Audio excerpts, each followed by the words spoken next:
ಸದನದ ಒಳಗೆ ಹೊರಗೆ ಹೋರಾಟ ಮಾಡಿ ರಾಜೀನಾಮೆಗೆ ಒತ್ತಾಯವನ್ನ ಮಾಡಿದ್ರು. ಸೊ ನಾಗೇಂದ್ರ ಅವರ ರಾಜೀನಾಮೆಗೆ ಒತ್ತಾಯಿಸಿ ಬಹಳಷ್ಟು DKಶಿ CM ಆದ ನಂತರ ಎರಡನೇ ಬಾರಿಗೆ ರಾಜೀನಾಮೆ ಸಲ್ಲಿಕೆ ಆಗಿರೋದು. ನಾಗೇಂದ್ರ ರಾಜೀನಾಮೆ ಇದೇ ತಿಂಗಳ 3ರಂದು ರಾಜಭವನದಲ್ಲಿ ಸಚಿವನಾಗಿ ಪ್ರಮಾಣ ವಚನವನ್ನ ಸ್ವೀಕರಿಸಿದ್ರು. ಕೇವಲ 25ನೇ ದಿನಕ್ಕೆ ಸಚಿವ ಸ್ಥಾನಕ್ಕೆ ಬಿ ನಾಗೇಂದ್ರ ರಾಜೀನಾಮೆಯನ್ನ ಸಲ್ಲಿಸಿದ್ದಾರೆ. ಯೋಜನೆ ಮತ್ತು ಸಾಂಖ್ಯಿಕ ಇಲಾಖೆಯ ಸಚಿವರಾಗಿದ್ರು ಬಿ ನಾಗೇಂದ್ರ ಅವರು. ಸೊ ಇದೀಗ ರಾಜೀನಾಮೆಯನ್ನ ಕೊಟ್ಟಿದ್ದಾರೆ.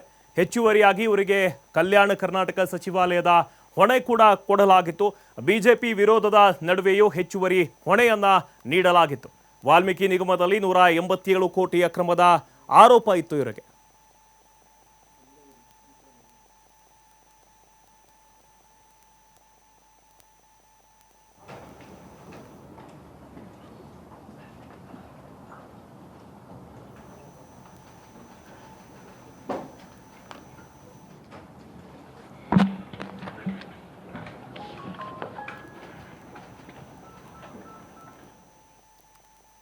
ಕೊನೆಗೂ ನಾಗೇಂದ್ರ ರಾಜೀನಾಮೆಯನ್ನು ಕೊಟ್ಟಿದ್ದಾರೆ.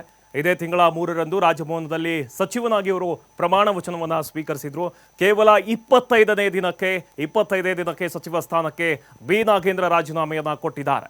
ಯೋಜನೆ ಮತ್ತು ಸಾಂಖ್ಯಿಕ ಇಲಾಖೆಯ ಸಚಿವರಾಗಿದ್ರು. ಹೆಚ್ಚುವರಿಯಾಗಿ ಇವರಿಗೆ ಕಲ್ಯಾಣ ಕರ್ನಾಟಕ ಸಚಿವಾಲಯದ ಹೊಣೆ ಕೂಡ ಕೊಡಲಾಗಿತ್ತು. ಬಿಜೆಪಿ ವಿರೋಧದ ನಡುವೆಯೂ ಕೂಡ ಹೆಚ್ಚುವರಿ ಹೊಣೆಯನ್ನು ನೀಡಲಾಗಿತ್ತು. ಇದೀಗ ಬಿಜೆಪಿ ವಿರೋಧವನ್ನ ಮಾಡ್ತಾ ಇತ್ತು. ಸದನದ ಒಳಗೆ ಹೊರಗೆ ಕೂಡ ಪ್ರೊಟೆಸ್ಟ್ ಅನ್ನ ಮಾಡಿದ್ರು. ಇನ್ನು ಸೆಪ್ಟೆಂಬರ್ 1ರಿಂದ ನಾವು ಪಾದಯಾತ್ರೆಯನ್ನ ಮಾಡ್ತೀವಿ, ಅಂದ್ರೆ ರಾಯಚೂರಿನಿಂದ ಬಳ್ಳಾರಿಗೆ ಪಾದಯಾತ್ರೆಯನ್ನ ಮಾಡ್ತೀವಿ ಅಂತ ಹೇಳಿತ್ತು. ಸೊ ಇವತ್ತು ಸುದ್ದಿಗೋಷ್ಠಿಯಲ್ಲಿ ಕೂಡ ನಾಗೇಂದ್ರ ಅವರು ಅದನ್ನೇ ಹೇಳಿದ್ರು. ನಮ್ಮ ಉತ್ತರ ಕರ್ನಾಟಕದ ಜನ ಏನಿದ್ದಾರೆ ಬಹಳಷ್ಟು ಮುಗ್ಧರಿದ್ದಾರೆ. ಅವರಿಗೆ ಹೋಗಿ ಅವರಿರುವಂತಹ ಕ್ಷೇತ್ರಕ್ಕೆ ಹೋಗಿ ಇವರು ನಾನು ತಪ್ಪನ್ನ ಮಾಡಿದ್ದೇನೆ, ವಾಲ್ಮೀಕಿ ನಿಗಮದಲ್ಲಿ ನಾವು ಹಣವನ್ನ ತಿಂದಿದ್ದೇನೆ ಅಂತ ನಮ್ಮ ಮುಗ್ಧ ಜನಕ್ಕೆ ಇವರು ಹೇಳ್ತಾರೆ, ನನ್ನ ಮರ್ಯಾದೆಯನ್ನು ಇವರು ತೆಗಿತಾರೆ ಅಂತ ಒಂಥರ ಬಹಳಷ್ಟು ಆಕ್ರೋಶವನ್ನು ಕೂಡ